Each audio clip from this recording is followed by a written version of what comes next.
자, 이번 시간부터 이 진동과 파동에 대해서 이야기를 하겠습니다.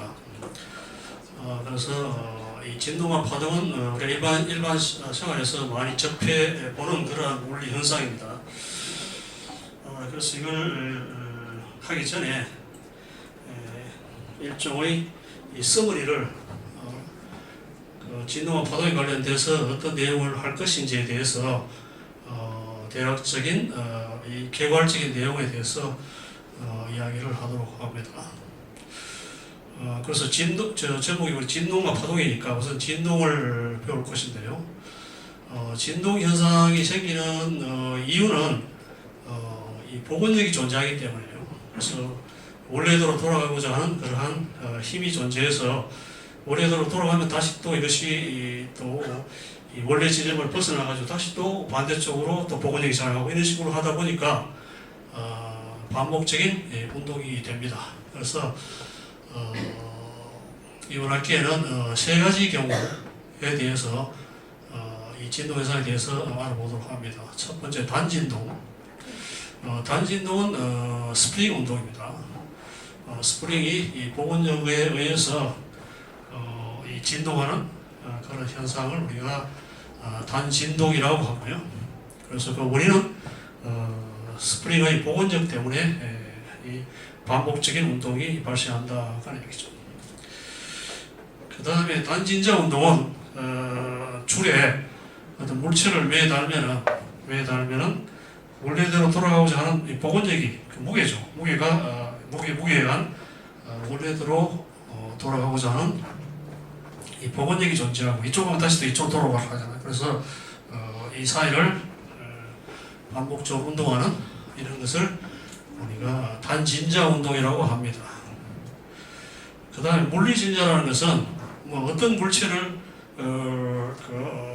진동시켜도 다 가능하죠. 이것도 마찬가지로 여기다가 회전축을 잡아가지고 회전시키면 진동이 되잖아요. 그래서 모든 물체가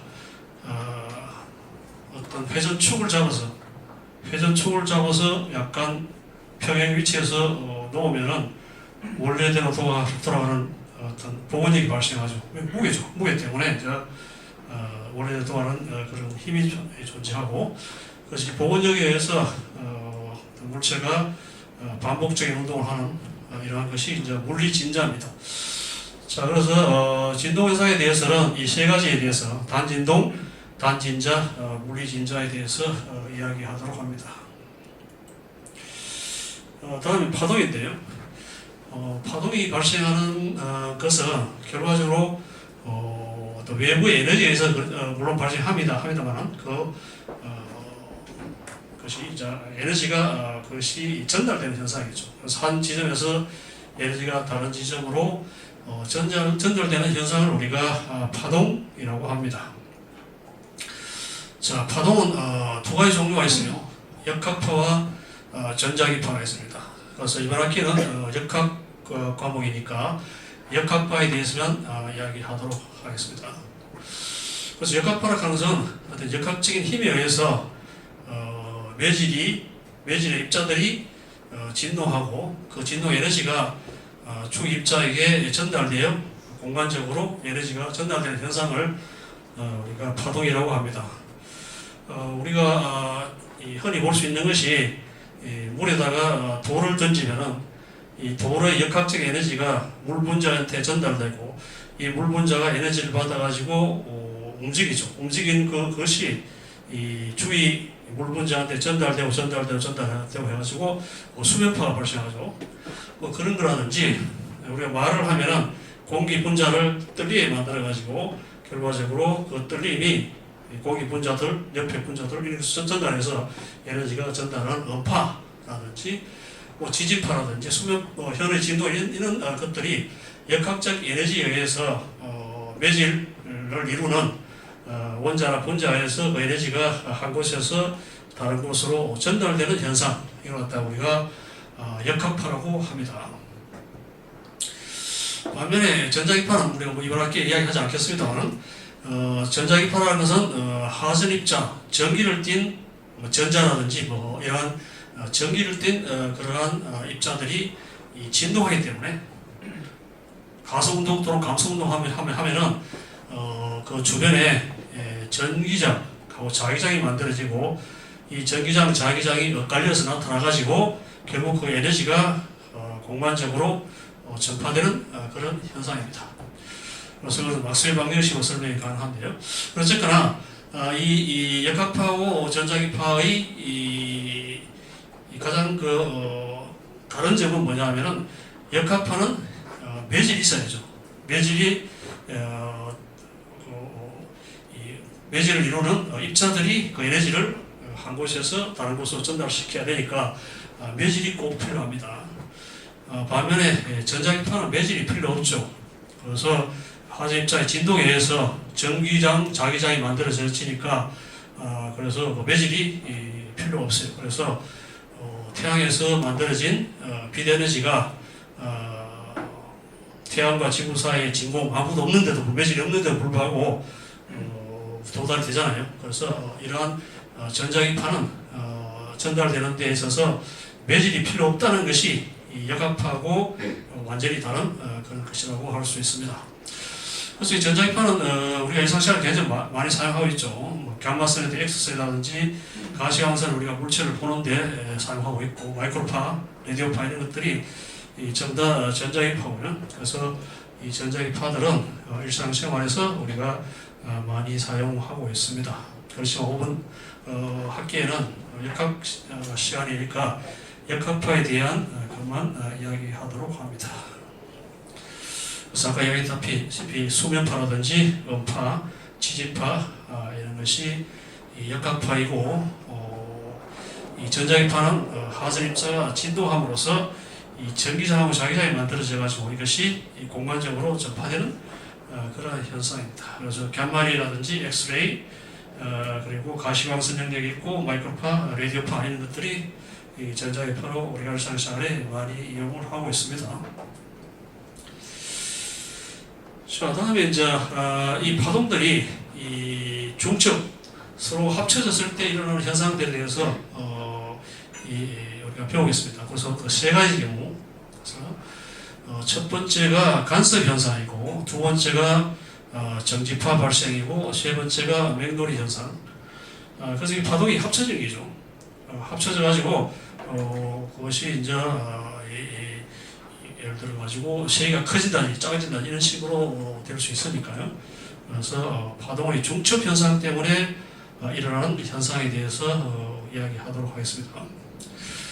첫 번째 간섭 현상이라는 것은 이 동일한 파동이 다른 경로를 접해 가지고 한 지점에 만나면은 결과적으로 경로의 차이 때문에 파동이 합쳐졌을 때 그 지점이 아주 파동의 세기가 커질 수 있고 또 작아질 수 있죠. 그래서 이 보강하고 소멸되는 간섭에 의해서 우리가 어떤 무리를 관찰할 수도 있습니다.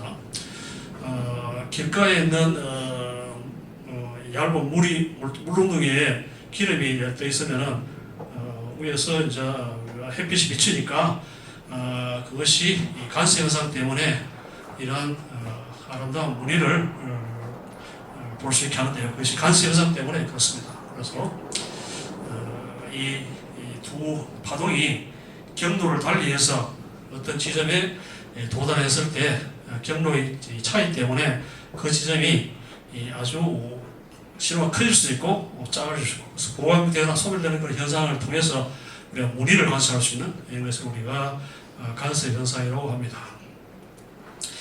자, 두 번째 정지파 현상은 정지파는 동일한 파동입니다. 동일한 두 파동이 반대 방향으로 진행했을 때 이 두 파동이 만나서 전파되지 않고 공간적으로 갇혀있는 그런 정지한 그런 파동을 우리가 정지파 현상이라고 하고, 특히 악기에서 현악기라든지 관악기 이런 데서 이 현상을 이용하고 있죠. 그래서 기타 주의자 치면은 이걸 툭기면은 여러 가지 형태의 정지파가 나오죠. 그래서 정지파들이 각각의 다른 음을 나타내는 그런 현악기라든지 관악기 그런데 이 정지파 현상을 이용을 하고 있습니다. 그 다음에 맹돌이 현상은 약간의 차이가 나는 진동수 좀 차이 나는 게요. 차이 나면 이 두 파동이 합치면은 비트를 발생합니다. 비트가 하는 쌍이 아니고 삑삑 하는 소리입니다. 그래서 진폭이 커지죠. 그래서 그 지점에 에너지가 커지니까, 그래서 이 두 개의 파가 진동수가 비슷해요. 비슷하게 합치면은 이런 식으로 비트가 발생하죠.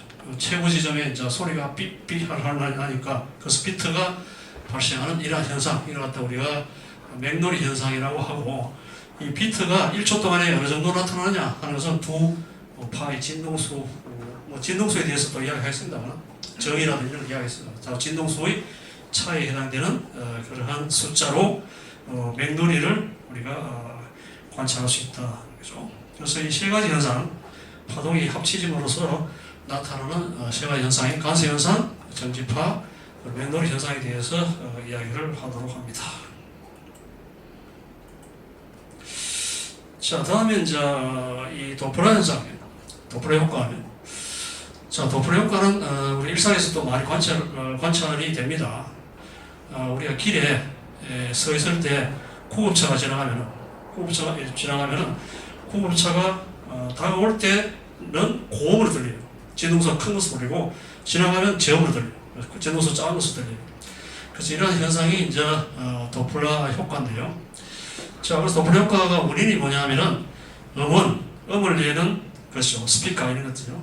이것이 관찰자, 음원과 관찰자 사이의 상대적인 운동, 그래서 음원이 다가온다든지 관찰자가 다가가든지 또는 음원에서 멀어진다든지 이런 식으로 상대적인 운동이 존재할 때 그에 따라서 관찰자가 관찰하는 음원의 진동수가 변하는 현상, 이걸 갖다 우리가 도플러 효과라고 합니다.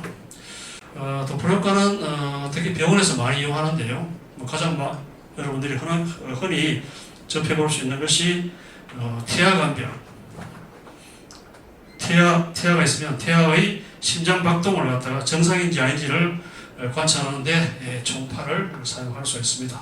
나중에 그 예는 나중에 하겠습니다. 그 외에 경동맥에서 이 경동맥이 좁아진다 이러면은 진동수가 달라지는데, 그래서 경동맥이 막혔는지 안 막혔는지 이걸 관찰한다. 이런 식으로 이제 이 도플러 효과는 의료 분야에 많이 이용을 하고 있습니다.